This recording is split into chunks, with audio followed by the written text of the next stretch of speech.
Hi everybody, today we're going to be roasting a chicken, and what we're going to start with is trussing up the chicken, which all it means is you're going to pull everything in together tight into one solid mass so that it cooks evenly, and once it's all cooked it looks really great for presentation. So what you're going to want is some butcher's twine, about 4 to 6 feet of it or so. Find the middle and take that right up underneath the breasts where it comes together, and then you're going to go over the thigh and under the wings, and then you're going to make an X right here, right where, and it'll come together right where the neck is, and you pull that tight and go back underneath the wings and bring it back over by the back of the chicken. Wrap it around the drumsticks like this, and you pull it tight, and then tie your knot right there. It's quick, it's easy, and it makes pretty chicken. If I can get it tight. There we go. There's a nice trussed bird. Okay, we're back. Now I showed you guys how to do a traditional trussed chicken, so now I'm going to show you the down and dirty way. It's quick, it's easy, you don't need any string, because how many of us actually have butcher's twine in our kitchen? One of the things I forgot to show you before is your chickens are going to come with their wings out like this. You're going to want to tuck them down back behind them so that they kind of in a recliner position. Now the quick and dirty way is that you take your knife and you pop a hole right here into that bit of that flap of skin between the crevice and the leg. Take this leg, stick it through that hole, just like that, and then tuck this leg back in there like that. We're trussed.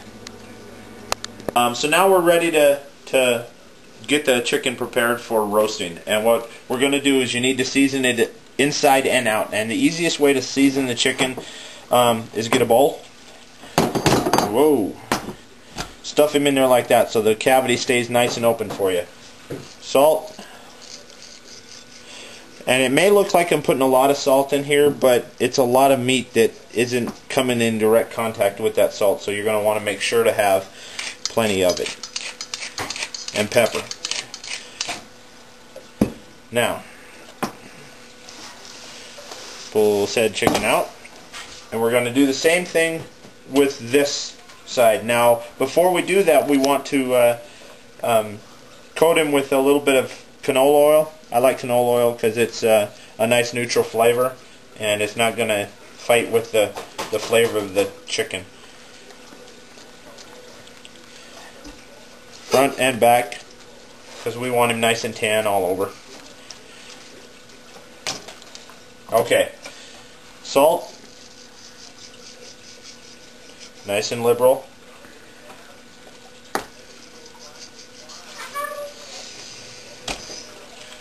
And we're going to use our dry rub, just because that's the way we roll. Now remember, you're trying to season the meat underneath, so if it looks a little heavy on the skin, that's alright, it's going to soak in. Alright. Fresh ground pepper. Don't worry, I'm going to wash this after I'm all done. And then we're going to truss him back up. Put the wings back behind his head. Down and dirty method. Lock him in. Alright, he's ready to go. So we're going to put him. I like to use a sheet pan because I think that there's nothing blocking the heat from getting crispy all the way around the chicken. And I also get him up off of the pan on a drip rack so that it will get nice and brown underneath and not all squishy. You put it in a 400-degree oven for about 20 minutes and then back it off to 350 until you get an internal temperature on the thigh at about 165 degrees. Pull it out and let it rest for 10 or 15 minutes before you cut into him. We'll show you what it looks like when it's all said and done. See you in a minute. Okay, now our chicken is all done and all roasted and all beautiful, and it turned out that it took about 45 minutes after the initial 20, so it's going to take about an hour and 15 minutes depending on the size of your bird and your oven. So this is what it looks like when it's all said and done. Nice, beautiful, tight.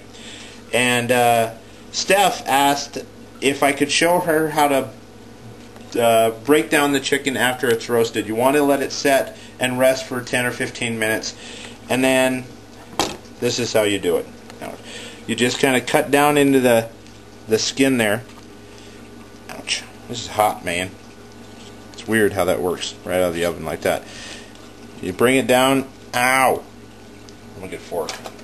I'm gonna ruin the shot there. Bring it down, and you're gonna want to just cut right down through and pop out that joint and just cut it out. Ouch. There we go. There's one piece. Same with the other side. Just cut it right down, bend it back, and it will pop right out of that joint if you're not burning your fingers. And just cut around that, just like that. The breasts, you're going to want to come right down the breastbone, and then just let your knife follow along the natural .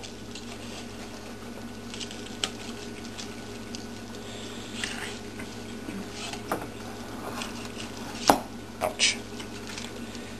Just like that. Alright. One more.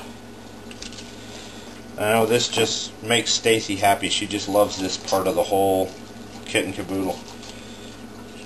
She's more of a just sit down and feed me kind of girl.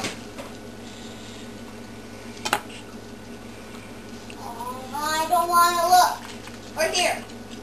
Alright, there we go.